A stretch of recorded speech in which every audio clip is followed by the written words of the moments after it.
আল্লাহ তাআলা আমাদেরকে সুনিশ্চিত ভবিষ্যতের দিকে নজর দিতে বলছে। বলে সুনিশ্চিত ভবিষ্যৎ কোনটা? বলে সুনিশ্চিত ভবিষ্যৎ হইল কবর। বান্দারে, বুড়াকালে ভালো থাকার জন্য জুয়ানকাল থেকেই টাকা জমানো শুরু করছো, কিন্তু কবরে ভালো থাকার জন্য তুমি কি জমাইছো? হাসরের ময়দানে ভালো থাকার জন্য কি জমাইছো? অনন্তকালের ঠিকানা হবে তোমার জান্নাত অথবা জাহান্নাম। ওই জান্নাতে যাওয়ার জন্য তুমি কি জমাইছো? বান্দা, ওই দিকে একটু নজর দিও। শুধু দুনিয়ার ভবিষ্যৎ অনিশ্চিত, এইখানে ভালো থাকার জন্য কত মেধা ব্যয় করো, কত পরিশ্রম করো, কত কষ্ট করো, এখানের ওই ভবিষ্যৎ তোমার জন্য অনিশ্চিত।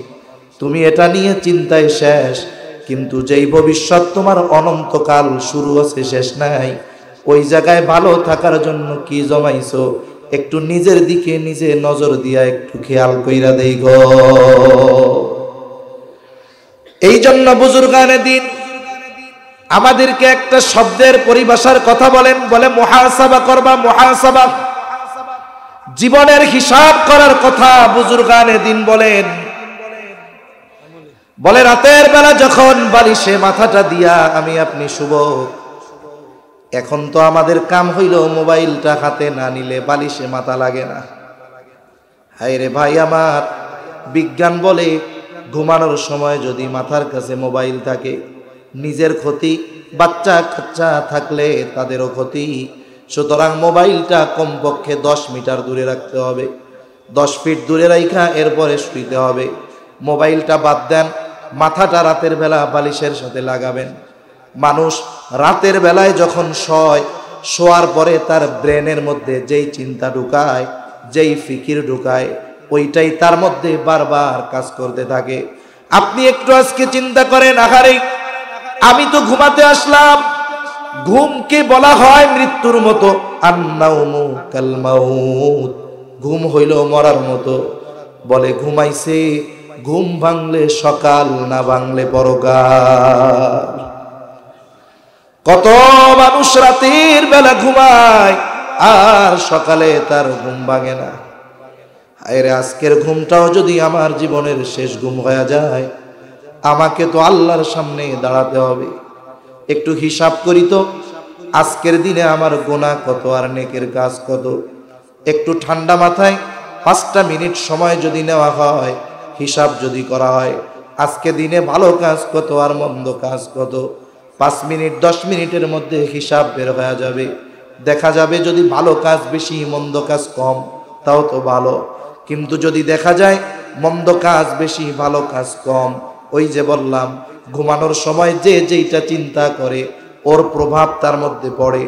ও যখন দেখবে গুনাহ বেশি, হয়তো ওর হৃদয়ের মধ্যে চিন্তা আসবে, আজ রাত যদি আমার শেষ রাত হয়ে যায়, আজকের দিনের হিসাবে তো আমার পাপের পাল্লা ভারী। আমি যদি পাপের পাল্লা ভারী নিয়ে কিয়ামতে আল্লাহর সামনে হাজির হই, তাহলে আমার তো আর উপায় নাই, জাহান্নাম ছাড়া কোনো উপায় নাই। এই যে পরকালের চিন্তা হয়তো তার অন্তরের মধ্যে তাওবার আগ্রহ পয়দা করবে। হয়তো কেউ জানবে না, কেউ দেখবে না, একাকী হয়তো চোখের পানি ফালায় আল্লাহর কাছে বলবে, আল্লাহ জীবনে তো কম গুনাহ করলাম না মাবুদ, আজ রাতটা যদি আমার জীবনের শেষ রাত হয়ে যায়, তাহলে তো আজকের হিসাবে আমার গুনার পাল্লা বেশি ভারী।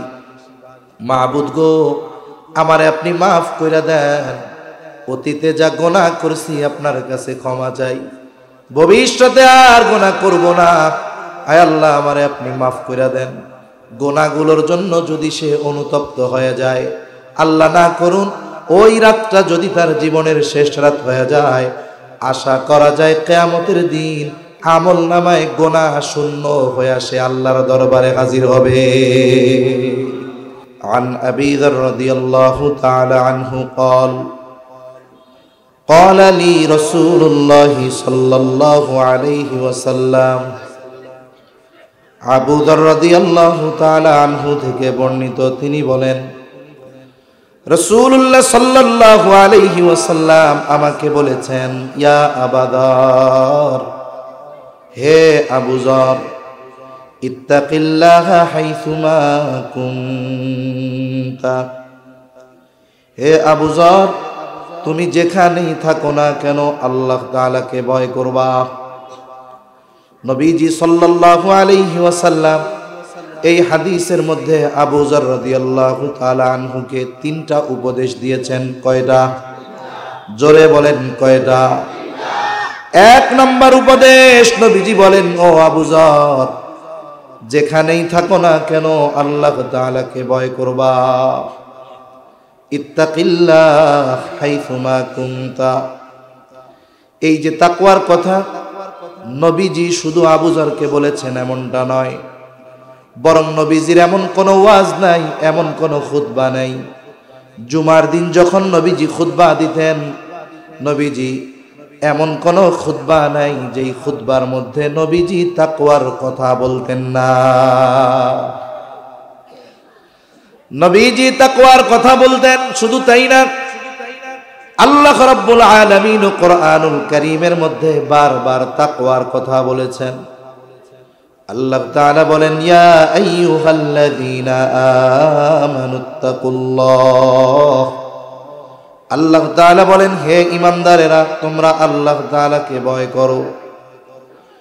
হাক্কা তুকাতিহি ওয়া লা তামুতুন্না ইল্লা ওয়া আনতুম মুসলিমুন, আল্লাহ তাআলা বলে ভয় করার মতো ভয় করো, আর মুসলমান না হয়ে তোমরা মৃত্যুবরণ করিও না।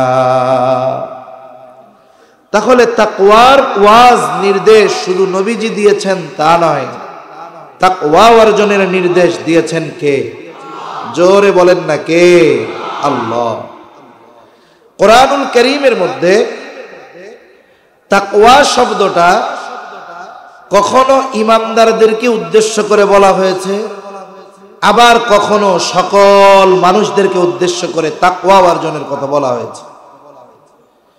যেমন আল্লাহ তাআলা কোরআনুল কারীমের এক জায়গায় বলেন, ইয়া আইয়ুহান নাসুত্তাকু রাব্বাকুম, হে মানব সম্প্রদায় তোমরা তোমাদের রবকে ভয় করো।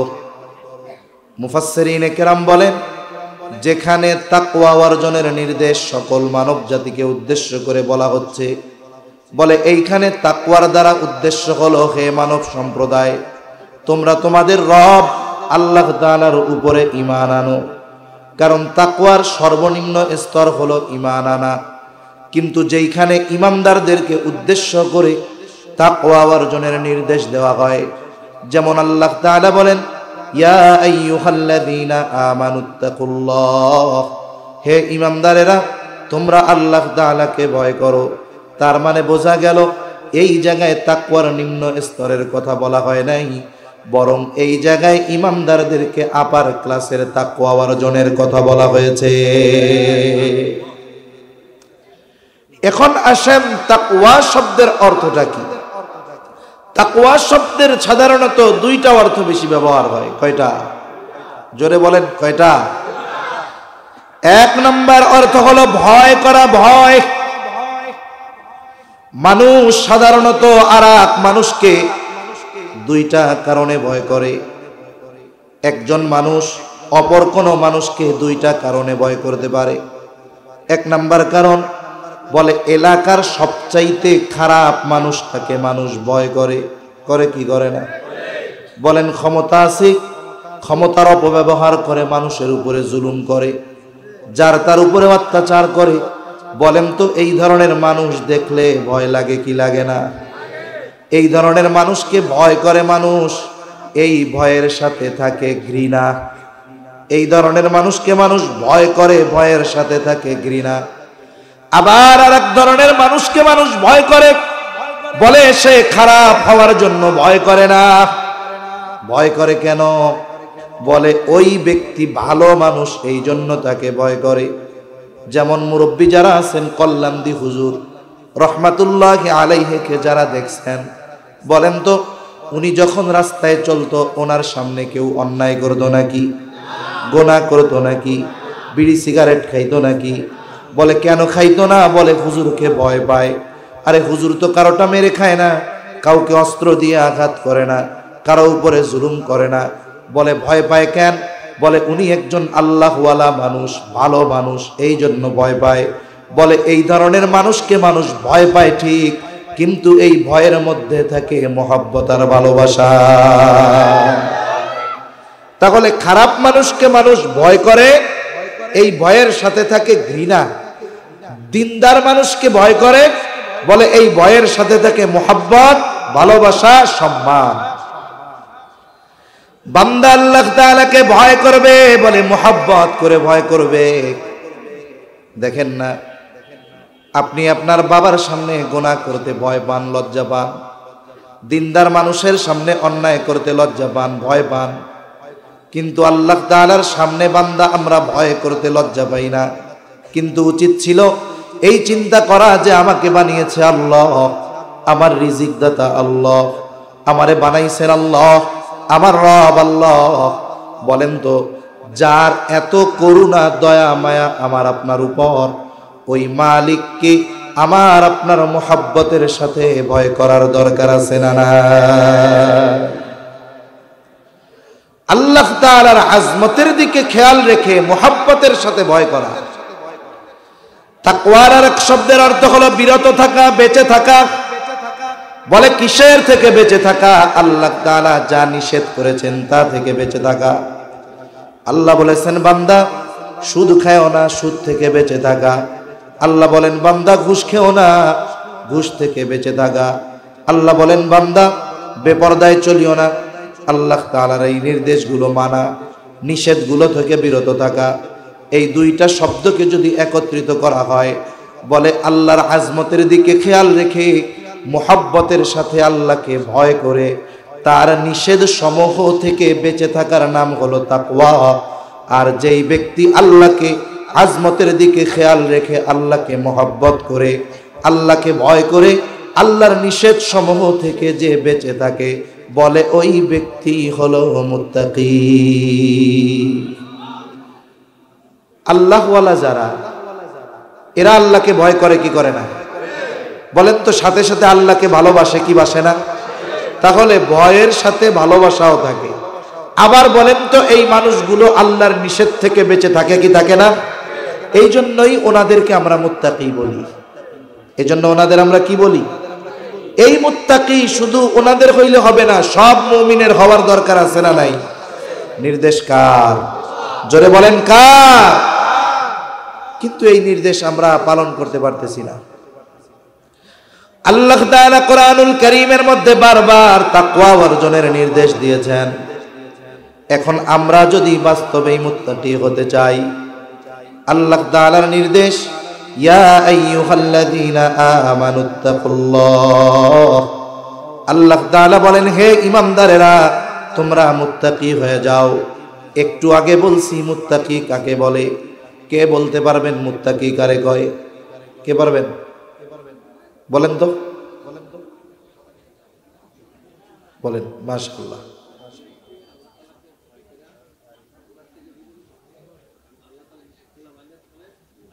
মাশাআল্লাহ। বসেন। ওয়াজ মাহফিল এখন আর চোখ মুখ বুঝা করা যাবে না, বলতে হবে, আপনাদের কাছ থেকেও রিপ্লে নিতে হবে। তাইলে বোঝা যাবে যে শুধু কানের মজা নিচ্ছেন নাকি দিল রে কিছু দিচ্ছেন। আল্লাহ তাআলা ভাইকে কবুল করুক, বলি আমিন। তাহলে আল্লাহ তাআলা মুত্তাকি হওয়ার নির্দেশ দিয়েছেন। আগের কথা মনে থাকলে পরেরটা বোঝা সহজ। তাহলে আল্লাহ তাআলা মুত্তাকি হওয়ার নির্দেশ দিলেন। আমরা যদি আল্লাহ তাআলাকে জিজ্ঞাসা করি, আল্লাহ মুত্তাকি কেমনে হব? কোরআনুল কারীমের অনেক বৈশিষ্ট্যের মধ্যে একটা বৈশিষ্ট্য হলো আল্লাহ তাআলা কোরআনুল কারীমের মধ্যে শুধু আদেশ করেন এমনটা নয়, বরং ওই আদেশ বান্দা বাস্তবায়ন কেমনে করবে সেটাও আল্লাহ বলে দেয়। শুধু আল্লাহ তাআলা বলেন না যে বান্দা এইটা করো, এরপরে শেষ, আর কিছু না, এমনটা আল্লাহ করেন না। বরং আল্লাহ তাআলা আদেশ করার পরে ওই আদেশ বাস্তবে পরিণত কেমনে করবে বান্দা সেটাও বলে দেয় কে? এই যে আদেশ পালনের পদ্ধতি আল্লাহ বলে দেন, এটা দুই সিস্টেমে। কয় সিস্টেমে? দুই পদ্ধতিতে। এক নাম্বার পদ্ধতি, বলে আদেশ করার সাথে সাথে ওই আদেশ বাস্তবায়নের সুস্পষ্ট পদ্ধতি আল্লাহ তাআলা বলে দেয়। দুই নাম্বার পদ্ধতি, বলে সুস্পষ্টভাবে বলে দেয় না ঠিক, তবে সূত্র দিয়া দেয় যে বান্দা আমি এইটা আদেশ করলাম কোরআনে, তবে ওইখানে গেলে এই আদেশের বাস্তবায়ন করতে পারবা। উদাহরণ দিলে অনেক দেওয়া যাবে, একটা দুইটা উদাহরণ দেই। কোরআনুল কারীমের মধ্যে নামাজের আদেশ আছে না নাই? ঈমানের পরে সবচাইতে গুরুত্বপূর্ণ ইবাদতের নাম কি? জোরে বলেন, আরো জোরে বলেন কি? কোরআনের ঈমানের পরে সবচাইতে গুরুত্বপূর্ণ ইবাদত নামাজ। কোরআনুল কারীমের মধ্যে আল্লাহ তাআলা ৮২ জায়গায় নামাজের কথা বলেছেন।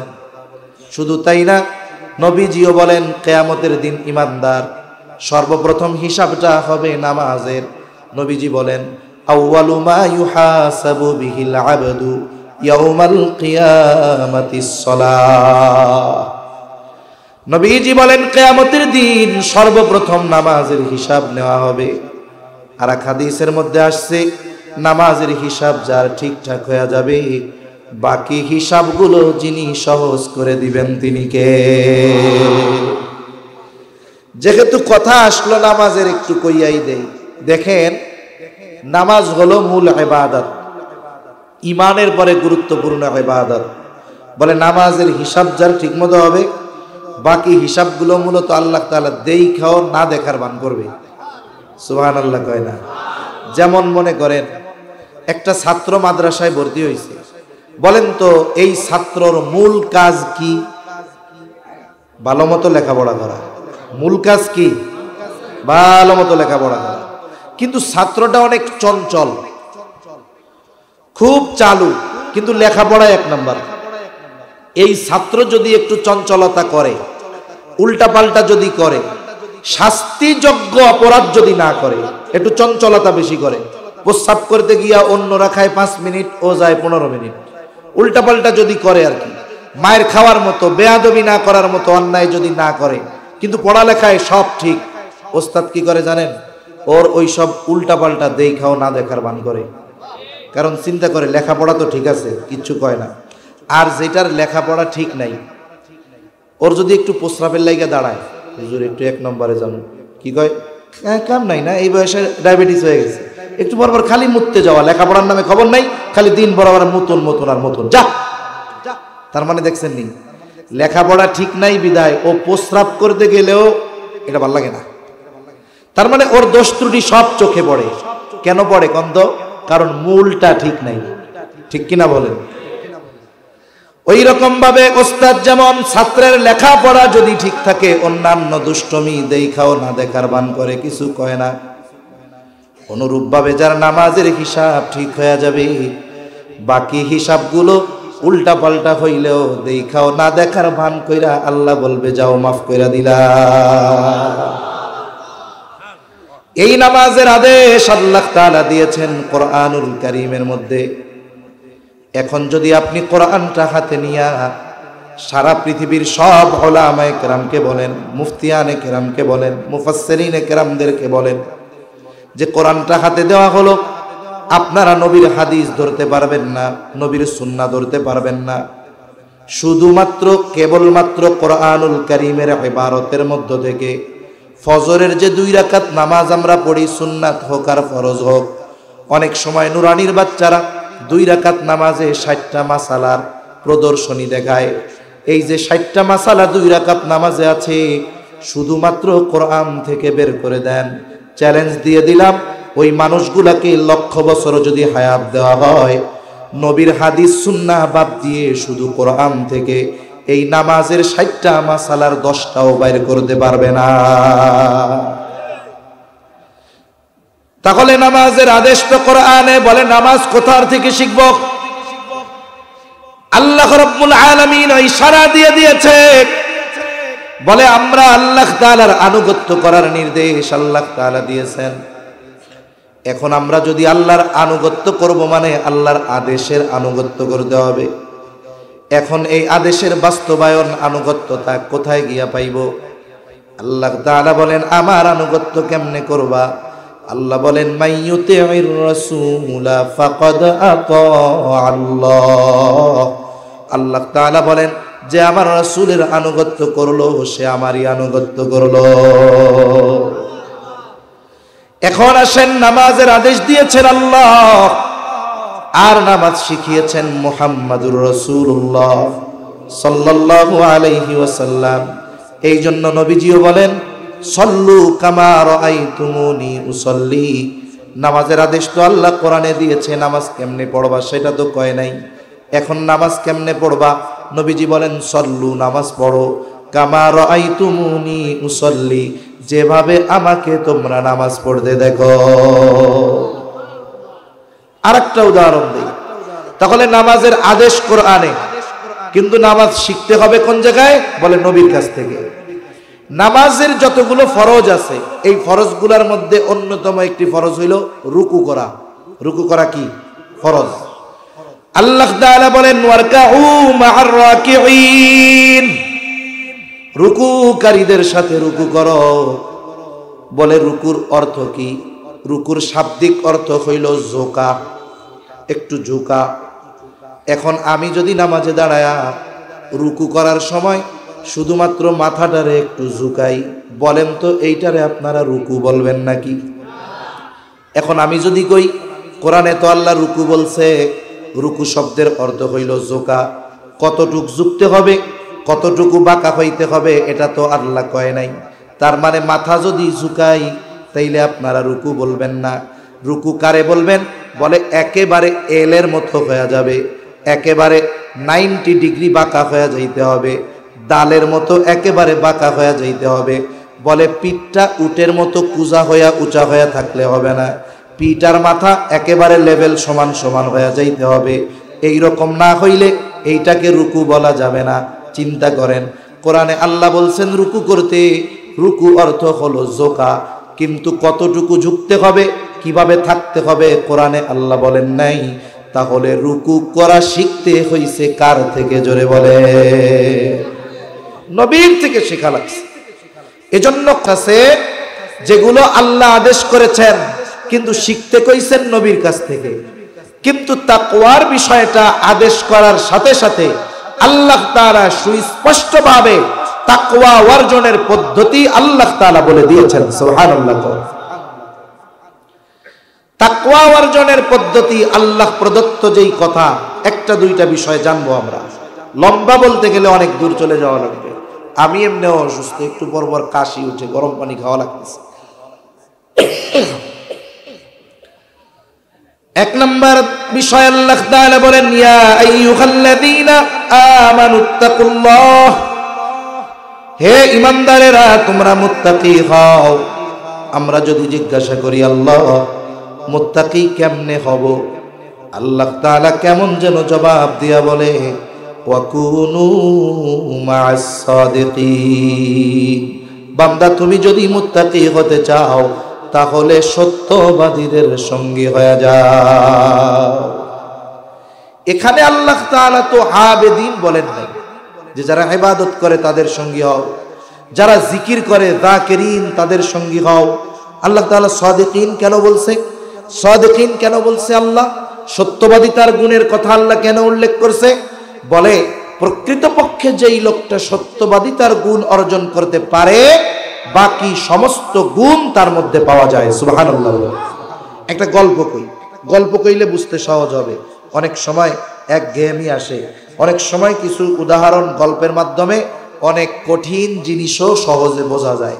মনে করেন একটা সময় ছিল গ্রামের মানুষ ম্যাট্রিক আইএ পাস করলে তারে উচ্চ শিক্ষা হতো মনে করত।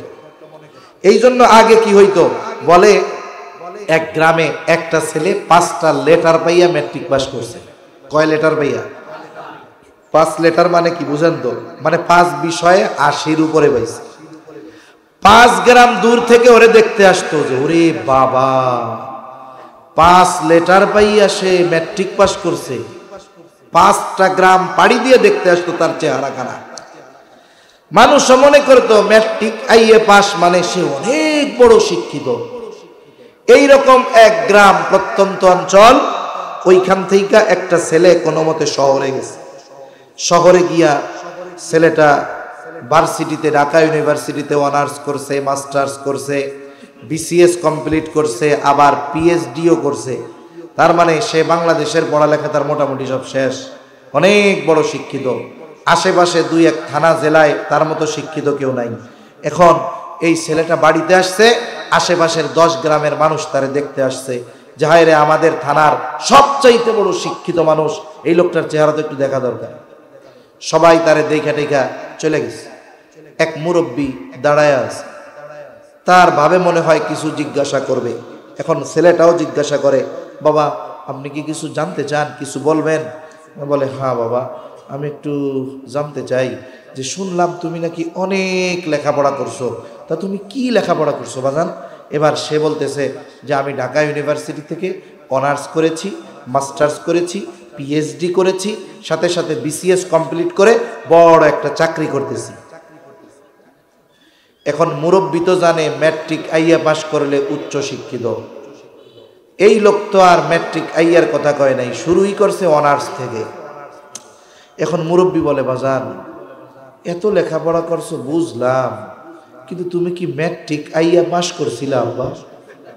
এখন আমারে কম তো, সে যদি ম্যাট্রিক আর আইয়া পাস না করতো ওই পর্যন্ত যাইতে পারতো?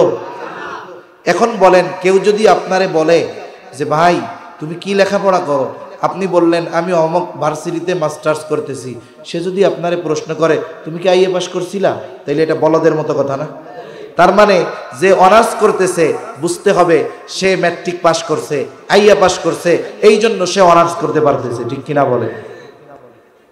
একজন মুফতি সাহেব এখন তারে জিজ্ঞাসা করছে তোমার নাম কি? বলতেছে আমার নাম মুফতি আব্দুল্লাহ। আর উনি জিজ্ঞাসা করে, মুফতি তো হইছেন ভাই, মৌলানা কি হইছিলেন নাকি? এখন বলেন তো, যে আল্লাহর বান্দা ইফতা শেষ কইরা মুফতি হইল, সে মৌলানা যদি না হইতো মুফতি হইতে পারতো? তার মানে একটা গুণ উল্লেখ করার দ্বারা বাকি সব ভালো গুণ তার মধ্যে পাওয়া যায়। বলে সত্যবাদিতার গুণ হইল এমন এক গুণ যার মধ্যে বাকি সব গুণ পরিপূর্ণ পাওয়া যায়। সুবহানাল্লাহ। এই জন্য আল্লাহ তাআলা সাদিকিনদের সঙ্গী হতে বলেছেন, এরাই আসলে ভালো মানুষ। আর একটা জিনিস মনে রাখতে হবে ভাই, সহচর্য সোহবতের কিন্তু একটা প্রভাব আছে। বলে না সঙ্গ দোষে লোহাও বাসে, আবার বলে সৎসঙ্গ সর্বনাশ, সৎসঙ্গ স্বর্গবাস, অসৎ সঙ্গ সর্বনাশ। সোহবতের একটা প্রভাব আছে। গ্রাম অঞ্চলে, প্রত্যন্ত অঞ্চলে এখনো অনেক ডাক্তার আছে, ডাক্তার বলে খোঁজ নিয়ে দেখা যায় এমবিবিএস পাস তো বহুদূর, টাইনা টুইনা 5 পাস করছে, কিন্তু গ্রামের মানুষ তারে বলে বড় ডাক্তার। কেন রে? বলে ও 5 পাস করার পরে পড়ালেখার টাকা পয়সা নাই। বড় এক ডাক্তার, তার একটা ফার্মেসি আছে, সে রুগী দেখে। এখন ওরে কইছে আমার তো একটা পোলাপান লাগে কামলা, তুই আমার দোকানে কাম কাজ করবি, তোরে যেটা নিতে কই সেটা নিবি, যেটা দিতে কই সেটা দিবি, পাশে বইয়া থাকবে, এই হলো তোর কাম। এখন ওই ডাক্তারের কাছে থাকছে সে 20 বছর। কয় বছর? 20 বছর থাকতে থাকতে ও মোটামুটি ছোটখাটো এক ডাক্তার হয়ে গেছে। সেলাইও করতে পারে, সব করতে পারে। এখন কি হয়? বলে 20 বছরের অভিজ্ঞতা তার। এখন ডাক্তার মারা গেছে, ডাক্তারের মারা গেছে, দোকানপাট কে চালাবে? ডাক্তারেরও পোলাপান নাই। মানুষজন কয় আরে তুই তো ডাক্তারের সাথে 20 বছর থাকছস, তুই কি কম ডাক্তার নাকি? তুই দোকান চালানো শুরু কর। এখন ও ওই দোকানে বসে গেছে। এখন উনি হয়ে গেছে ডাক্তার আব্দুল্লাহ। কথার কথা। পাশ কি? নাম কি? ডাক্তার আব্দুল্লাহ মিয়া, ডাক্তার আব্দুল্লাহ। এখন যাই হোক তা হোক, 20 বছরের এক্সপিরিয়েন্স আছে তার, সোহবতে থাকছে 20 বছর। এখন দেখা যায় কি এলাকায় নতুন এমবিবিএস ডাক্তার হয়েছে। ও চিন্তা করছে আমার অঞ্চলে 5 পাস ডাক্তার, এগুলোর রুগী টুগি মেরে ফেলবে, তার ঠিক নাই, আমি মাসে একদিন গিয়া ফিরি ফিরি রুগী দেখবো। এখন লোকজন ওই এমবিবিএস ডাক্তারের কাছ থেকে ওষুধ টষুধ আনে, কাম হয় না। কিন্তু ডাক্তার আব্দুল্লাহ 5 পাস, তার কাছে গিয়া যেই ওষুধ আনে অল্পতে কাম হয়ে যায়। এখন কি কয়, দূর কি লেখাপড়া করছে এটা, আমাকে ডাক্তার আব্দুল্লাহর সামনে কোনো কিছুই না। এরকম ডাক্তার গ্রাম অঞ্চলে কম বেশি আছে না নাই? আছে। বলে এই যে অভিজ্ঞতা তার অর্জন হইল, বলে ও লেখাপড়া করছে, আর ওর অভিজ্ঞতা হলো প্র্যাকটিক্যাল অভিজ্ঞতা, ঠিক কিনা? চিন্তা করে দেখেন, শুধুমাত্র সোহবতের কারণে 5 পাস একজন মানুষ যদি MBBS ডাক্তারের চাইতে রোগ ভালো ধরতে পারে, আমি আপনি যদি একজন ভালো মানুষের সোহবতে থাকি, বলেন তো ওই ভালো মানুষের ভালো গুণগুলো আমার মধ্যে আসবে কি আসবে না? আমি আপনি যদি ভালো হইতে চাই তাইলে কি দরকার? বলে আমার ভালোর লেভেল হইলো এই জায়গায়। আমার ভালোর লেভেল কি? এই জায়গায়। আমি যদি আরো বেশি ভালো হইতে চাই, অবশ্যই তাহলে আরো ভালো যে তার সাথে মিশতে হবে। তাহলে কি হবে? ওর ভালোর আকর্ষণ আস্তে আস্তে আমারে আরো ভালো বানাবে। এখন আমার অবস্থান এই জায়গায়, আমি যদি আমার বন্ধু বানাই আমার চাইতে যার ক্যারেক্টার আরো নিচে, তাহলে কি হবে? দেখা যাবে আমি নামাজি, কিন্তু বেনামাজিদের সাথে মেশার কারণে এক সময় আমিও বেনামাজি হয়ে যাব। এজন্য কেউ যদি তার দক্ষতা, কেউ যদি তার চরিত্র সবকিছুর উন্নতি করতে চায়, তাহলে তার সোহবত নিতে হবে ওই বিষয়ে যে তার চাইতে বেশি ভালো, ঠিক কিনা বলেন? এখন কোন, আমি যদি আমার আমলে উন্নতি করতে চাই, তাইলে আমার তো তার কাছে থাকতে হবে যে আমার চাইতে আমলে বেশি ভালো। আমি যদি আমার তাকওয়াকে বাড়াতে চাই, খোদা ভীরুতাকে বাড়াতে চাই, তাহলে আমার চাইতে খোদা ভীরুতা যার মধ্যে বেশি তার কাছে আমার থাকতে হবে, ঠিক কিনা বলেন? সোহবতের বড় গুণ বলে দেখেন, চম্বুক আছে চম্বুক, আরেকটা হলো লোহা। লোহা কিন্তু চম্বুকের চাইতে অনেক শক্ত এক ধাতু। লোহা দিয়া চম্বুককে বাড়ি দিলে চম্বুক ভাঙা যাবে, কিন্তু লোহার যত শক্তি হোক না কেন, চম্বুকের মধ্যে আল্লাহ তাআলা আকর্ষণ করার একটা ক্ষমতা দিছে। লোহার মধ্যে কিন্তু ওই আকর্ষণ শক্তি নাই। কিছু বিষয় আছে এটা জোর করে কেড়ে নেওয়া যায়।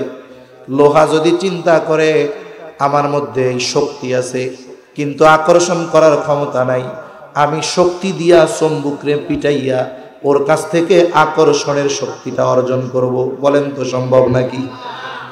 কিন্তু যদি এই শক্তির অহংকার না করে, লোহা যদি চিন্তা করে আমি চম্বুকের থেকে একটু আকর্ষণ শক্তি নিতে চাই, চম্বুকের সামনে যদি নিজের মিটায়া দেয়, চম্বুকের সাথে যদি 2-4-6 মাস লাইগা থাকে, এইবার ওই লোহাটা চম্বুকের কাছ থেকে নিয়া অন্য লোহার দিকে যখন ধরবেন, দেখবেন ওই লোহাটাও আর একটা লোহারে নিজের দিকে টাইনা আনে।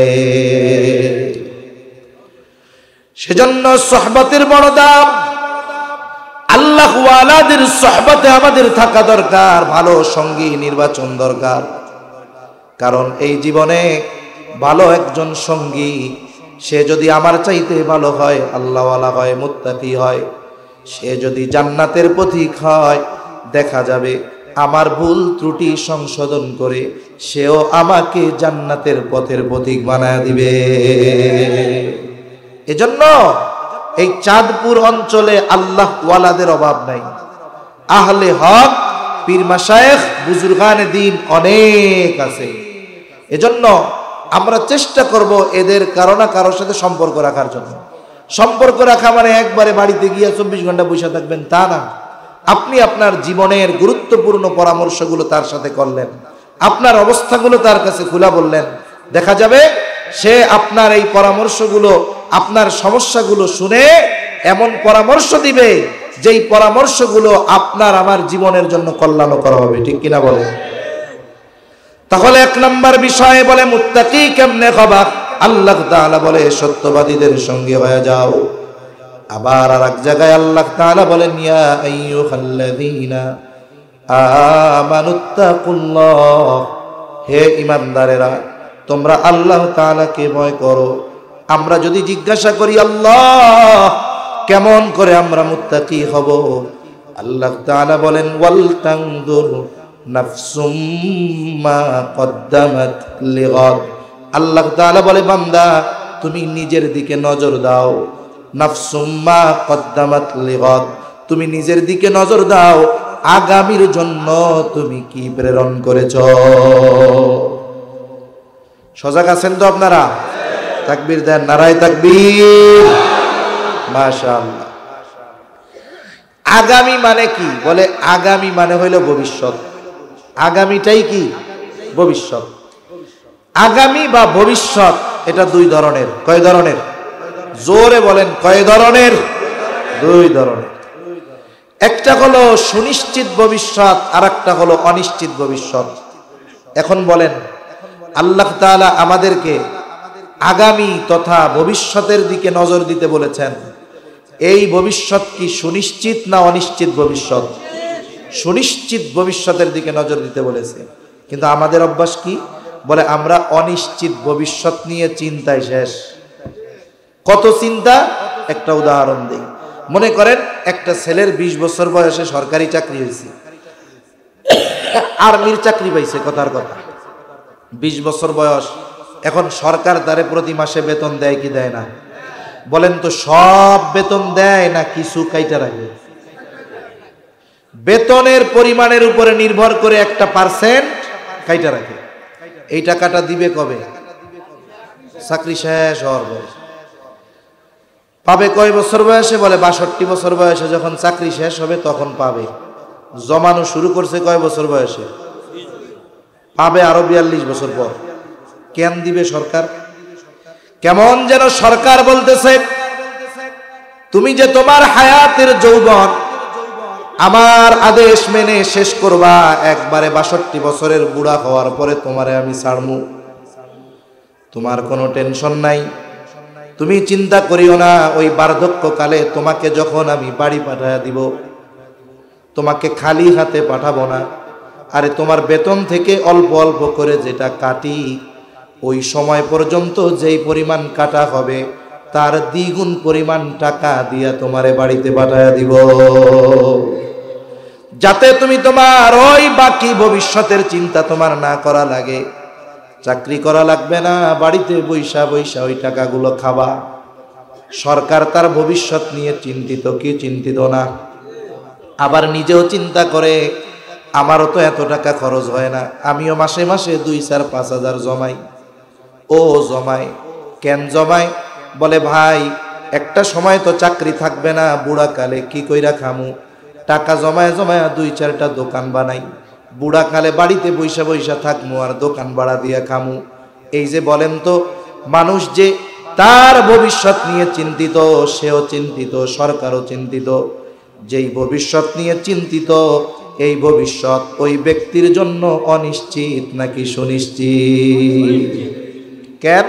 কয় 62 বছর পর্যন্ত ও যে বাঁচবে এর কোনো গ্যারান্টি আছে? কিন্তু 62 বছর পরে খাইব কি, এটা নিয়ে ওর টেনশনের মাথা গরম। আল্লাহ তাআলা আমাদেরকে সুনিশ্চিত ভবিষ্যতের দিকে নজর দিতে বলছে। বলে সুনিশ্চিত ভবিষ্যৎ কোনটা? বলে সুনিশ্চিত ভবিষ্যৎ হইল কবর। বান্দারে, বুড়াকালে ভালো থাকার জন্য জুয়ানকাল থেকেই টাকা জমানো শুরু করছো, কিন্তু কবরে ভালো থাকার জন্য তুমি কি জমাইছো? হাসরের ময়দানে ভালো থাকার জন্য কি জমাইছো? অনন্তকালের ঠিকানা হবে তোমার জান্নাত অথবা জাহান্নাম। ওই জান্নাতে যাওয়ার জন্য তুমি কি জমাইছো? বান্দা, ওই দিকে একটু নজর দিও। শুধু দুনিয়ার ভবিষ্যৎ অনিশ্চিত, এইখানে ভালো থাকার জন্য কত মেধা ব্যয় করো, কত পরিশ্রম করো, কত কষ্ট করো, এখানের ওই ভবিষ্যৎ তোমার জন্য অনিশ্চিত। তুমি এটা নিয়ে চিন্তায় শেষ, কিন্তু যেই ভবিষ্যৎ তোমার অনন্তকাল, শুরু আছে শেষ নাই, ওই জায়গায় ভালো থাকার জন্য কি জমাইছো? একটু নিজের দিকে নিজে নজর দিয়া একটু খেয়াল কইরা দেই গো। এই জন্য বুজুর্গানে দিন আমাদেরকে একটা শব্দের পরিভাষার কথা বলেন, বলে মুহাসাবা করবা। মুহাসাবা, জীবনের হিসাব করার কথা বুজুর্গানে দিন বলেন। আপনাদের বড় বড় বাজার আছে চাঁদপুরে, বড় বাজারে বড় ব্যবসায়ী আছে। একজন বড় ব্যবসায়ী হঠাৎ করে সে কিন্তু বড় ব্যবসায়ী হয়ে যায় না। 3-4 দিন আগে একজন আলেম ব্যবসায়ীর কারগুজারি শুনতেছি। একজন বলতেছে যে এই হযরত 2500 টাকা পুঁজি নিয়ে ব্যবসা শুরু করছে, 5 বছর ঘুরে নাই, এখন তার পুঁজি কোটি টাকার উপরে। অনেক দোকানদার আছে, আমাদের এলাকায় এক দোকানদারের কথা জানা আছে, 100 টাকা নিয়ে শুরু করছে।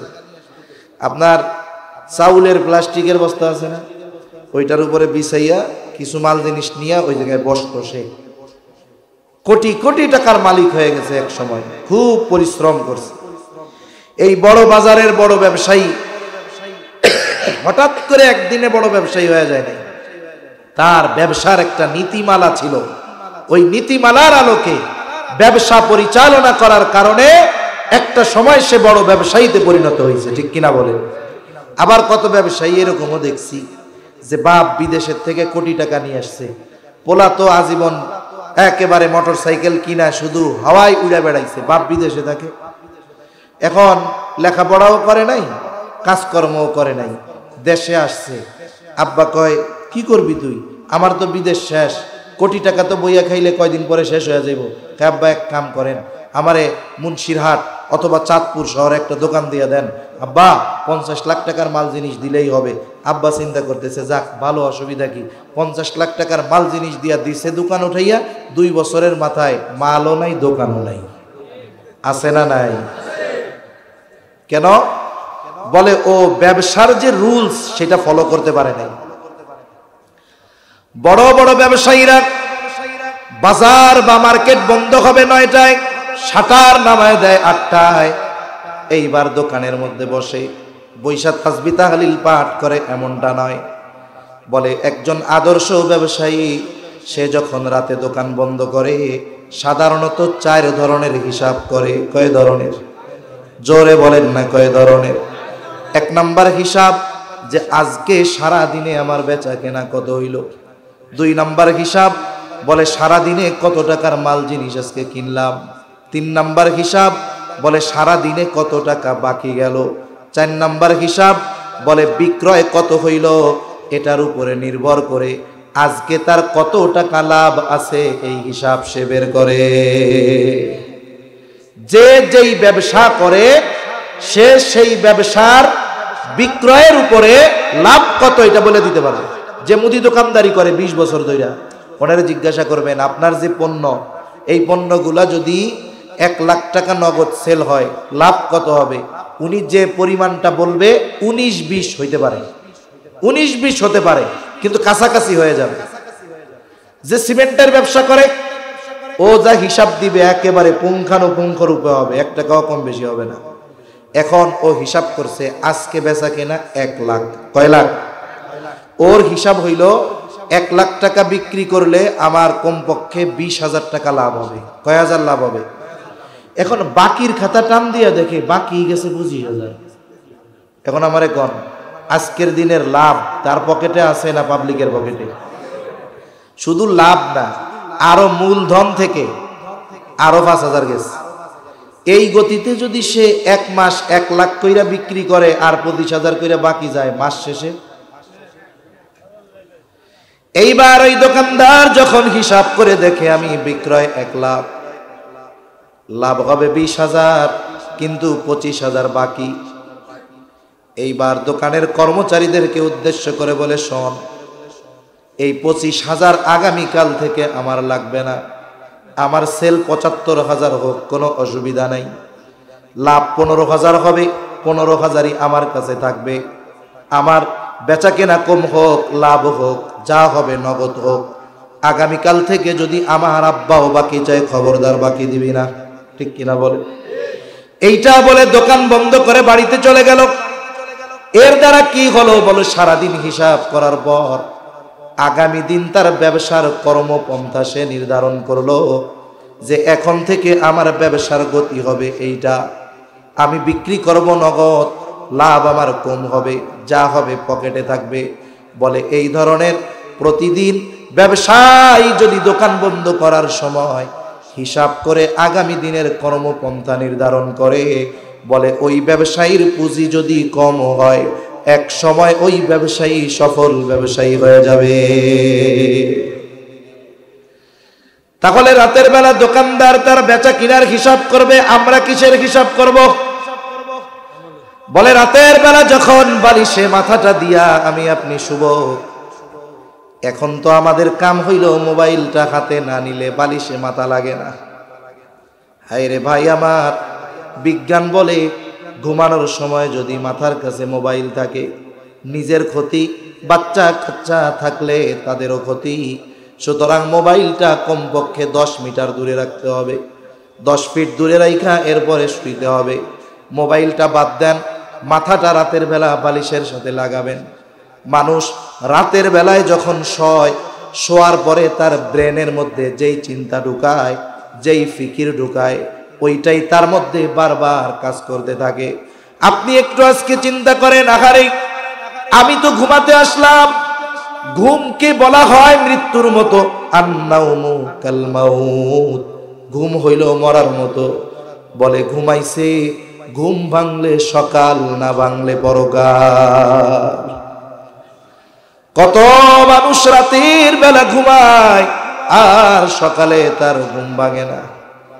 আরে আজকের ঘুমটাও যদি আমার জীবনের শেষ ঘুম হয়ে যায়, আমাকে তো আল্লাহর সামনে দাঁড়াতে হবে। একটু হিসাব করি তো, আজকের দিনে আমার গুনাহ কত আর নেকের কাজ কত। একটু ঠান্ডা মাথায় 5টা মিনিট সময় যদি নেওয়া হয়, হিসাব যদি করা হয়, আজকে দিনে ভালো কাজ কত আর মন্দ কাজ কত। 5 মিনিট 10 মিনিটের মধ্যে হিসাব বের হয়ে যাবে। দেখা যাবে যদি ভালো কাজ বেশি মন্দ কাজ কম, তাও তো ভালো। কিন্তু যদি দেখা যায় মন্দ কাজ বেশি ভালো কাজ কম, ওই যে বললাম ঘুমানোর সময় যে যেইটা চিন্তা করে ওর প্রভাব তার মধ্যে পড়ে। ও যখন দেখবে গুনাহ বেশি, হয়তো ওর হৃদয়ের মধ্যে চিন্তা আসবে, আজ রাত যদি আমার শেষ রাত হয়ে যায়, আজকের দিনের হিসাবে তো আমার পাপের পাল্লা ভারী।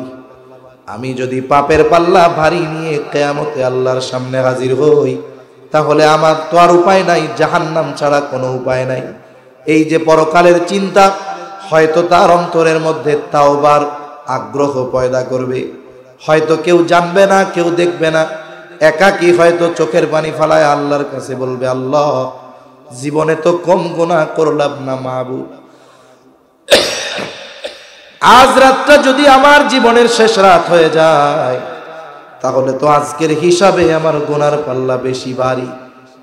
মাহবুদ গো, আমারে আপনি মাফ কইরা দেন, অতীতে যা গুনাহ করছি আপনার কাছে ক্ষমা চাই, ভবিষ্যতে আর গুনাহ করব না। আয় আল্লাহ, আমারে আপনি মাফ কইরা দেন।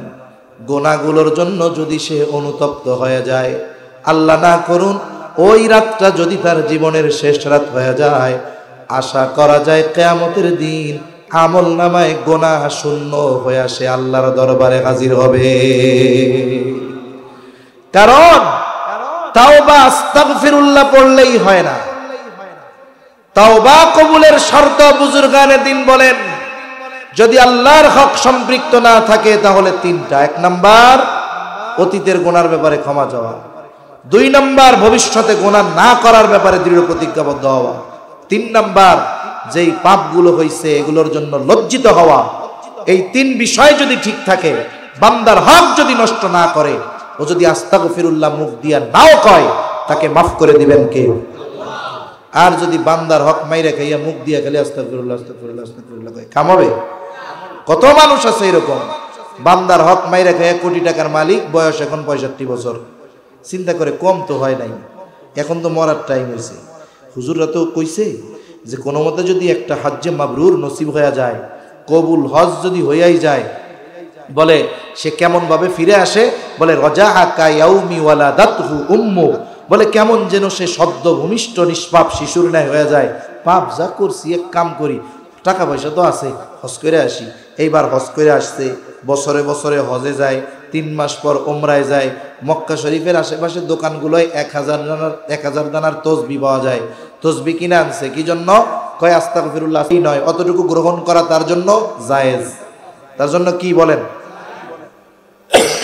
আবার মনে করেন একজন এমন এক রোগে আক্রান্ত হয়েছে, ডাক্তার পরীক্ষা নিরীক্ষা কইরা দিনদার ডাক্তার বলে ওনার তো এমন এক রোগ, বলে ওনারে প্রতিদিন 3 বেলা 3 ডোজ 100 গ্রাম কইরা শুকরের গোশত খাওয়াইতে হবে, সাথে প্রতিদিন 3 চামচ কইরা মদ খাওয়াইতে হবে, নইলে উনি মরবে, সাথে পায়খানার পোকাও 5-6টা খাওয়াইতে হবে। মরণ ব্যাধি।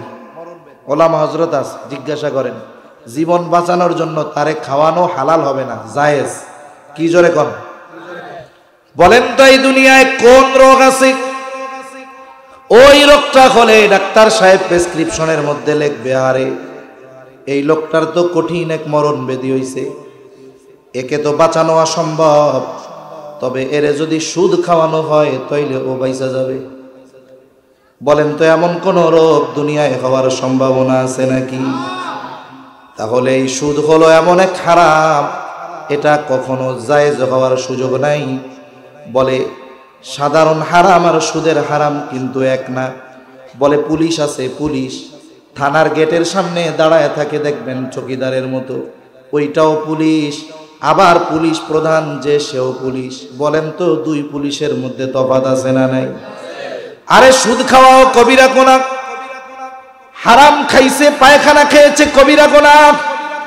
আরে বলে পায়খানা যদি কেউ খায় শুধু তার পায়খানা খাওয়ার গুনাহ হয়, কিন্তু কেউ যদি সুদ খায় এটাও হারাম। তবে এই হারামের স্তরটা কত উঁচু, নবীজি বলেন 1 দিরহাম পরিমাণ হারাম যে খায় সে কেমন যেন তার মায়ের সাথে জেনা করে। বলেন তো এই পৃথিবীতে যার মস্তিষ্ক ঠিক আছে সে কোন সময় মায়ের সাথে জেনা করার কথা কল্পনা করবে? কেউ যদি তারে বলে মেরে ফেলবে না, কিন্তু সে সুদ খাওয়ার মাধ্যমে ওই মানের পাপ করতেছে। এই জন্য কিয়ামতের দিন সুদখোর টালমাটাল হয়ে উঠবে, হাসরবাসী দেখাই বুঝবে এটা দুনিয়ায় কি খোর ছিল। জোরে গণ, ওরে দেখাই বোঝা যাবে যেটা দুনিয়ায় সুদখোর ছিল। এজন্যই সুদের মতো গুনাহ থেকে আল্লাহ আমাদের হেফাজত করুক। না খাইয়া মরা ভালো, তবু সুদের কাছে যেন আল্লাহ না নেয়, বলি আমিন। জালেম কিফিলের অভ্যাসগুলোর মধ্যে একটা অভ্যাস, সে মানুষকে সুদের উপরে টাকা দিত। একদিন একজন অভাবী মহিলা তার কাছে আসছে কিছু টাকা ধার নেওয়ার জন্য। বিধবা সুন্দরী মহিলা। জালেম কিফিল বলে আমি টাকা ধার দেই না, টাকা নিলে আমার কাছ থেকে সুদের উপরে নিতে পারো, আমাকে এই টাকার বিপরীতে এত সুদ দিতে হবে। মহিলা বলে কিফিল রে, আমার যদি সুদের লাভ দেওয়ার মতো সামর্থ্য থাকতো তাইলে কি তোমার কাছে আমি টাকা ধার চাইতে আসতাম নাকি? এইবার জালেম কিফিল মহিলার দিকে তাকায়া তার অন্তরের মধ্যে শয়তানে ওয়াসওয়াসা দিয়া দিছে, চেহারাটা তো সুন্দর। এইবার জালেম কিফিল বলে মহিলা টাকা ধার দিতে পারি, সুদের লাভ যদি না দিতে পারো অমুক দিন আমার সাথে গোপনে জিনায় লিপ্ত হবা। হাদিসের মধ্যে আসছে কাদাল ফাকিরু আইয়াকুনা কুফরা, দরিদ্রতা মানুষকে কুফরি পর্যন্ত পৌঁছায়া দেয়। আমার আপনার আশেপাশে অনেক মানুষ আছে যারা পাপের সাথে জড়ায় গেছে, খোঁজ নিয়ে দেখবেন সবাই শখে পাপের সাথে জড়ায় নাই। অনেক মানুষ আছে তাদের পাপের পেছনে জড়ানোর কারণ হলো তার অভাব, দরিদ্রতা। মহিলার প্রয়োজনটা এত বেশি ছিল, তৎক্ষণাৎ যেহেতু টাকার প্রয়োজন মহিলা শর্তে রাজি হয়ে গেছে। চিন্তা করছে পরে যা হয় হবে। এইবার জালেম কিফিল নির্ধারিত দিনে মহিলার বাড়িতে হাজির। কিফিল জেনার প্রস্তুতি নিচ্ছে আর মহিলা থরথর করে কাঁপতেছে। জালেম কিফিল দেখা বলে মহিলা কাঁপো কেন? আমি তো তোমারে জোর করি নাই, তুমি তো শর্তে রাজি হয়ে এই টাকাটা নিছো। আমি তোমাকে জোর করি নাই, তুমি শর্ত মেনে নিয়েছো, তুমি তোমার প্রতিশ্রুতি পূরণ করো, কাঁপো কেন? এইবার মহিলা বলে কিফিল রে, আল্লাহর ভয়ে কান্না করি রে কিফিল, কারণ আমি কোনোদিন এইরকম পাপের সাথে জড়াই নাই। অভাবের কারণে বাধ্য হয়ে তোমার থেকে পয়সা নিয়ে শর্তে রাজি হয়েছি। কিফিল আমার ভয় হয় তোমার সাথে আজকে জিনা করার পর আমি যদি মারা যাই আল্লাহ তাআলার সামনে একজন ব্যভিচারিণী হিসাবে উপস্থিত হতে হবে। ও কিফিল, আমি আল্লাহর ভয়ে কান্না করি রে কিফিল। এতটুকু কথা কিফিলের কান দিয়া হৃদয় পর্যন্ত পৌঁছায় গেছে। কিফিল হয়তো চিন্তা করে আহারে এমন কোনো পাপ নাই আমি করি নাই। আমি তো পাপ কইরা মজা নেই, মজার জন্য পাপ করি। কিন্তু মহিলা বাধ্য হয়ে পাপ করতে চেয়েছে, কিন্তু করেও নাই। বাধ্য হচ্ছে পাপ করতে, তবে করেও নাই। তার অন্তরে আল্লাহর এত ভয়, আর আমার অবস্থা কি হবে এই চিন্তা কইরা কিফিল মহিলারে বলে, মহিলা 60 দিরহাম তারে ঋণ দিয়েছিল, 60 দিরহাম। বলে, যা মহিলা, এই টাকাগুলো তোরে আমি সাদকা করে দিলাম, আর তুই সাক্ষী থাক, আমি তাওবা করলাম, আজকে থেকে আর কোনো গুনার সাথে আমি জড়াবো না। এই কথা কইয়া কিফিল চলে গেছে বাড়িতে। ঘটনাক্রমে রাতের বেলায় কিফিল মারা গেছে। কিফিলের তাওবার খবর কিন্তু কেউ জানে না। মহিলা তো জানছে, আর জানে কে? জোরে বল। কিফিল মারা গেছে। সকাল বেলায় এলাকায় সংবাদ ছড়ায় গেছে, কিফিল মরছে। এই পৃথিবীতেও কিছু মানুষ এখনো আছে, মুসলমানের ঘরে জন্ম নিয়েছে ঠিক, ওর মৃত্যুর খবর শুনে ওর অতীতকৃত কর্মের দিকে তাকায়া ওর মরার খবর শুই না মানুষ ইন্না লিল্লাহ কয় না, বরং মরার খবর শুনলে কয় আলহামদুলিল্লাহ। এমন মানুষ দুনিয়ায় আছে না নাই?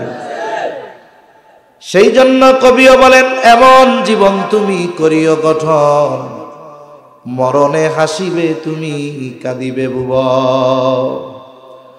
এই জন্য যখন কোন জালেম মরে, বলে মানুষ ইন্না লিল্লাহ কয় না, আলহামদুলিল্লাহ কয়। অনুরূপ ভাবে যখন কোন জালেমের পতন হয়, মানুষ খুশি হয়, বলে ফেরাউন পতন হইছে, বনি ইসরাইল আনন্দে রোজা রাখছে। কত দেশে কত জালেমের পতন হইছে, মিষ্টির দোকান খালি হয়ে গেছে। কি জীবন বানাইছো দেখি। সবাই এখন আনন্দ করে, মিছিল করে, কিফিল মরছে, জালেম মরছে, ভালো হয়েছে। জালেম মরেছে, ভালো হয়েছে, কিন্তু কিফিলের তওবার খবর তো আল্লাহ তাআলা জানে। আল্লাহ তাআলা জানায়া দিয়েছে, শোনো কিফিল রে, তোমরা জালেম বইলো না। কিফিল জালেম নাই, কিফিল তার পাপের থেকে তওবা করেছে। আমি আল্লাহ কিফিলকে আমার বন্ধু বানায় নিয়েছি। হায় রে, ওই বনি ইসরাইলের ওই জালেম, এমন কোন গুনাহ নাই সে করে নাই, তারে যদি আল্লাহ মাফ করতে পারে, আমরা আখেরি নবীর উম্মত, আমাদের আল্লাহ মাফ করবে না? আরে আল্লাহ আমাদের বেশি ভালোবাসে। আল্লাহ আমাদের কি ভালোবাসে? কোন বেশি ভালোবাসে। কত ভালোবাসে আমাদের আল্লাহ জানেননি? আল্লাহ তার বান্দাদের কত ভালোবাসে বলবো? আরে আল্লাহর ব্যাপারে জানার দরকার আমাদের। আমরা তো আল্লাহর দেওয়ার ক্ষমতার ব্যাপারেও মনে হয় জানি না, আল্লাহ আমাদের কত ভালোবাসেও আমরা জানি না। আবু হুরায়রা রাদিয়াল্লাহু তাআলা আনহু থেকে বর্ণিত হাদিস, নবীজি বলেন, ইন্না লিল্লাহি মিআতা রাহমাহ, আল্লাহ তাআলার 100 রহমত আছে। কত রহমত? অথবা আল্লাহ তাআলা তার রহমতকে 100 ভাগ ভাগ করেছে। বলে আনজালা মিনহা রাহমাতান ওয়াহিদাতান বাইনাল জিন্নি ওয়াল ইনসি ওয়াল বাহাইমি ওয়াল হাওয়াই। নবীজি বলেন, ওই 100 রহমত থেকে একটা রহমত, কয়টা রহমত? অথবা 100 ভাগ রহমত থেকে 1 ভাগ রহমত আল্লাহ তাআলা সব মানুষের মধ্যে বন্টন করেছে। ওই 1 ভাগের থেকে জিনদের মধ্যে বন্টন করেছে। বলে জঙ্গলের যত হিংস্র প্রাণী আছে তাদের মধ্যে বন্টন করেছে। সমুদ্রের যত প্রাণী আছে সবার মধ্যে বন্টন করেছে। বলেন কয় ভাগ থেকে? ওই 1 ভাগ রহমত পৃথিবীর শুরু থেকে নিয়ে শেষ পর্যন্ত যত মাখলুক এসেছে, আছে, আসবে, সবার মধ্যে আল্লাহ তাআলা বন্টন করে দিয়েছে। আরে ওই 1 ভাগের একটা অংশ আমার আপনার নবীকেও আল্লাহ দিয়েছে। বলে ওই 1 ভাগের একটা অংশ রহমত, মায়া আমার আপনার নবী পাইয়া উম্মতের জন্য কেমন মায়া, কেমন দয়া। বলে কিয়ামতের দিন সবাই যখন নিজের চিন্তায় বিভোর, নবীও চিন্তায় বিভোর। বলে সবাই নিজের চিন্তায় বিভোর, আর আমার আপনার নবী উম্মতের নাজাতের চিন্তায় বিভোর। এক ভাগ রহমত আল্লাহ সকলের মাঝে বন্টন করে দিয়েছে। বলে বিষধর সাপ, তার অন্তরেও মায়া আছে, মহব্বত আছে। আইরে আপনারা গরু পালতেন, যদি গরু দেখবেন যেই গরুটার সাথে মালিকের সম্পর্ক ভালো, একটা সময় ওই গরুও তার মালিককে ভালোবাসা শুরু করে, ঠিক কিনা করে? এই অবলা প্রাণী গরুর অন্তরেও আল্লাহ তাআলা মহব্বত ঢাইলা দিছে। বলে সমাজের নিকৃষ্ট প্রাণী কুকুর, তার অন্তরেও আল্লাহ তাআলা মহব্বত ঢাইলা দিছে। আমি কয়েক জায়গায় ঘটনাটা বলছি। গত মাসে নাটোরে এক জায়গায় প্রোগ্রামে গেলাম, দিনের বেলা। মেন রোড থেকে মোড় নিয়ে একটা রোডের মধ্যে ঢুকবো, শাখা রোড। ওই এলাকার একজন মানুষ আলেম আমাদের সাথে, গাড়িটা বাঁক নেওয়ার সাথে সাথে একটা কুকুর তেড়ে আসছে, গাড়ির দিকে সরতেই চায় না, বারবার শুধু আওয়াজ করতেছে আর ঘেউ ঘেউ করতেছে। তার আক্রমণাত্মক অবস্থা। সাধারণত রাতের বেলায় চলাচলে অপরিচিত এলাকায় গাড়ি ঢুকলে কুকুর আওয়াজ করে, ঘেউ ঘেউ করে, কিন্তু দিনের বেলা তো গাড়ি দেখলে পালায়া যায়। এইবার ওই আলেম বলতেছে, ভাই মূল কাহিনী হলো এই কুকুরটা তার 3টা বাচ্চা নিয়ে রাস্তায় বসা ছিল। কয়েকদিন আগে একটা গাড়ি এই দিক দিয়ে ট্রান নেওয়ার সময় তার বাচ্চাগুলোর উপর দিয়ে গাড়ি উঠাইয়া দিছে, বাচ্চাগুলো তার সামনে মারা গেছে। ওই সময় থেকে যত গাড়ি এই দিকে ঢুকতে যায় ও আক্রমণ করে গাড়ির উপরে তাইরা আসে। তার মানে যখনই কোনো গাড়ি ওই রোডে ঢুকে, ওই কুকুরটার অন্তরে তার সন্তানদের কথা মনে হয়ে যায়। কুকুরের অন্তরে আল্লাহ তাআলা মায়া মোহাব্বত ভালোবাসা দিয়ে দিয়েছে। এই মোহাব্বত ভালোবাসা যে সবার মধ্যে দিল, কয় ভাগ থেকে জোরে গণ?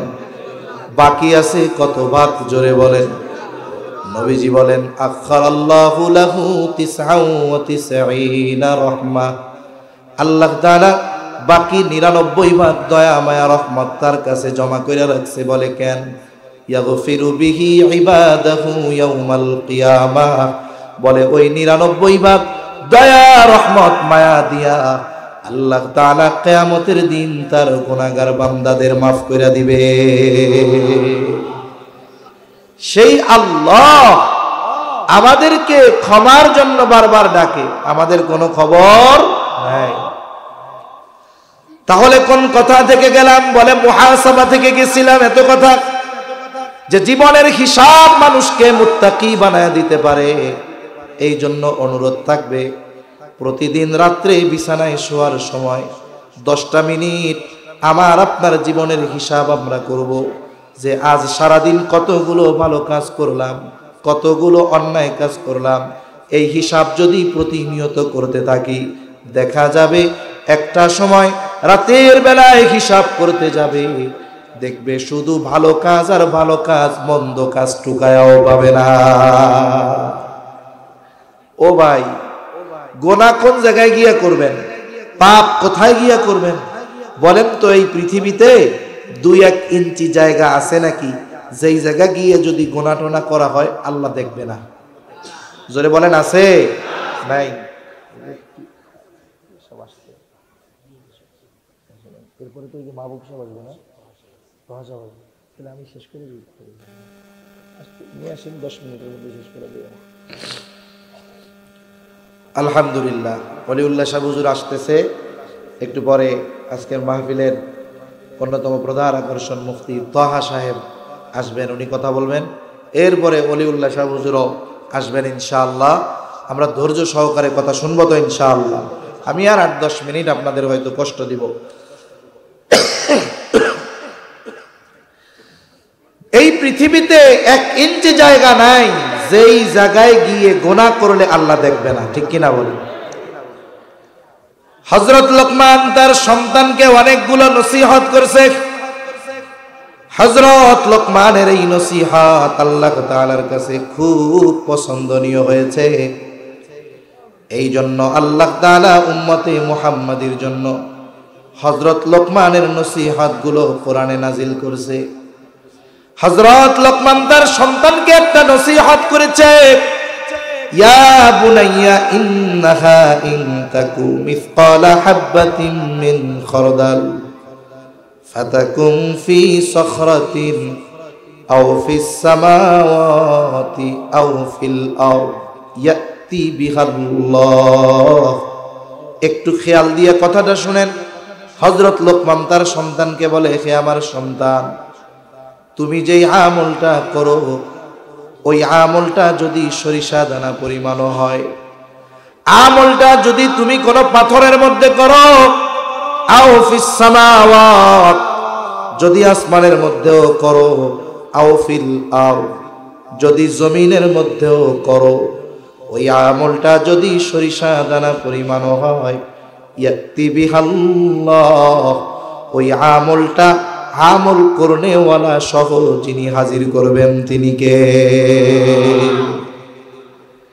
দুনিয়ায় যখন কোথাও কোনো অপরাধ হয়, পুলিশ গিয়া ওই জায়গাটারে ঘিরে ফেলে না? কেন ঘিরে? কয় কেউ যাবেন না, আলামত নষ্ট হয়ে যাবে। ও ফিঙ্গারপ্রিন্ট থেকে বাহির করে যে এই অপরাধটা কে করছে। যে আল্লাহ মানুষরে এই বুদ্ধি দিলেন, ওই মানুষ যেখানেই যতটুকু আমল করুক না কেন, অপকর্ম যে জায়গায় করুক না কেন, কর্ম আর কর্তা উভয়কে আল্লাহ হাজির করতে পারবেন কি পারবেন না? এই চিন্তা যার অন্তরে থাকবে, বলেন তো সে কি গুনাহ করতে পারে নাকি? আরে গুনাহ না করলেই তো মুত্তাকি, সুবহানাল্লাহ।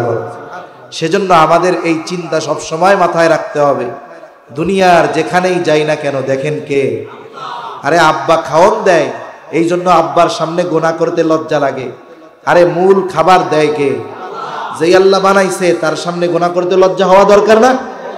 এই জন্য আল্লাহকে মোহাব্বত করে আল্লাহর নিষেধ সমূহ থেকে বেঁচে থাকা আমাদের দরকার, ঠিক কিনা বলেন? নবীজি আবু যর রাদিয়াল্লাহু তাআলা আনহু কে নসিহত করতেছে, এক নাম্বার, ইয়া আবা যর ইত্তাকিল্লাহা হাইসুমা কুনতা, হে আবু যর তুমি যেখানেই থাকো না কেন আল্লাহ তাআলাকে ভয় করবা। দুই নাম্বার নসিহত, নবীজি বলেন, ইয়া হো আবু যর, তোমার দ্বারা যদি কখনো কোনো মন্দ কাজ হয়ে যায়, যদি তোমার দ্বারা কখনো কোনো গুনার কাজ হয়ে যায়, তুমি ভালো কাজ করবা। ওয়া আতবি'is সাইয়্যাতাল হাসানাতা তামহুহা, ও আবু যর, যদি তোমার দ্বারা মন্দ কাজ হয় তুমি ভালো কাজ করবা। বলে কেন? বলে তামহুহা, ওই ভালো কাজ মন্দ কাজটাকে মিটায়া দেয়।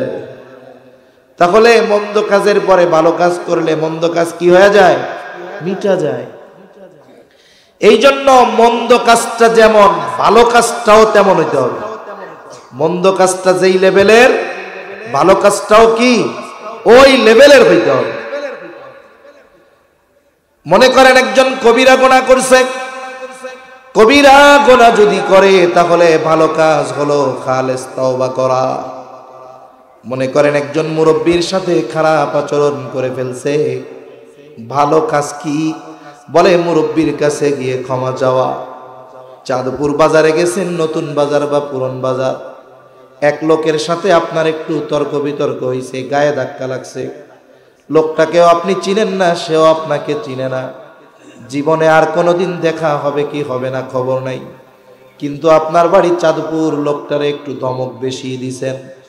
পরে চিন্তা করতেছেন, আহারে লোকটার সাথে তো আমার খারাপ আচরণ করা হয়ে গেল, ঠিক হয় নাই। মনে রাখতে হবে, নবীজি হাদিসের মধ্যে বলেন, তোমরা ওই দিবসটাকে ভয় করো যেই দিবসে আল্লাহ তাআলা বাদী বিবাদীর মধ্যে ফয়সালা করে দিবে।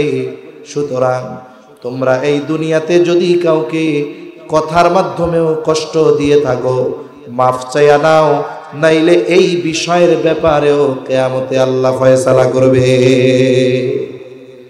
এখন আপনার তো তার সাথে খারাপ আচরণ হয়ে গেছে, খুঁজা তো পাবেন না, কি করা দরকার? বুজুর্গানে দিন বলেন যে আপনি এক কাম করবেন, যে আল্লাহ তারা যদি কোনোদিন পাই মাপ চাইয়া নিব, এখন 20টা টাকা তার নামে সাদকা করে দেবেন, যে আল্লাহ ওই ভাইয়ের সাথে আমার খারাপ আচরণ হয়ে গেছিল, আল্লাহ তারা যদি কোনোদিন পাই মাপ চাইয়া নিব, কিন্তু না পাইলে কেমনে মাপ চামু, এই 20টা টাকা আমার ভাইয়ের জন্য আমি সাদকা করলাম। তাহলে কি হবে? দেখা যাবে কিয়ামতের দিন ও আল্লাহর কাছে বলবে, আল্লাহ আমি ওর কাছে একটু হক পাইতাম, ও আমার সাথে খারাপ আচরণ করেছিল, আল্লাহ বলবে ধর এই যে তোরে নেকি দিয়া দিলাম। সুবহানাল্লাহ বল। এজন্য মন্দ কাজ যদি হয় ওর উপরে অটল থাকা যাবে না। মানুষের দ্বারা অন্যায় হতেই পারে, স্বাভাবিক ব্যাপার। নবীজি বলেন বনি আদম যদি পাপ না করত, গুনাহ না করত, আল্লাহ তাআলা নতুন আরেক জাতি সৃষ্টি করতেন যারা পাপ করবে, তারা পাপ করবে আর আল্লাহর কাছে ক্ষমা চাইবে, আর আল্লাহ তাআলা তাদের গুনাহগুলো মাফ করে দিবে। এই জন্য নবীজি বলেন বনি আদম প্রত্যেকেই পাপী। বলে সর্বোত্তম পাপী কে? যে তার পাপের উপরে অটল থাকে না, বরং পাপ হয়ে গেছে অনুশোচনা বোধ কাজ করে, তওবা করে আল্লাহর কাছে মাপ চায়। আল্লাহ তাআলা বলেন ওই বনি আদম হলো সর্বোত্তম পাপী। তার মানে পাপ হয়ে যাওয়ার পরে, অন্যায় হয়ে যাওয়ার পরে, খারাপ কাজ হয়ে যাওয়ার পরে ওর উপরে অটল না থেকে যেই ভালো কাজ করলে পাপ মোচন হবে সেই ভালো কাজ আমাদের করতে হবে, ঠিক কিনা বলেন? দেখেন সব মন্দ কাজের তাওবা একরকম হয় না। মানুষ যদি আসলেও অনুশোচনা করে আল্লাহর কাছে ক্ষমা চায়, পাপ যত বড় হোক আল্লাহ তাআলার ক্ষমা করার ক্ষমতা আছে না নাই? কেউ যদি মনে করে যে আমার পাপ এত, আল্লাহ মনে হয় মাফ করবে না, তাহলে সেই ব্যক্তি আল্লাহ তাআলাকে ক্ষমা করার ব্যাপারে অক্ষম মনে করে। নাউজুবিল্লাহ।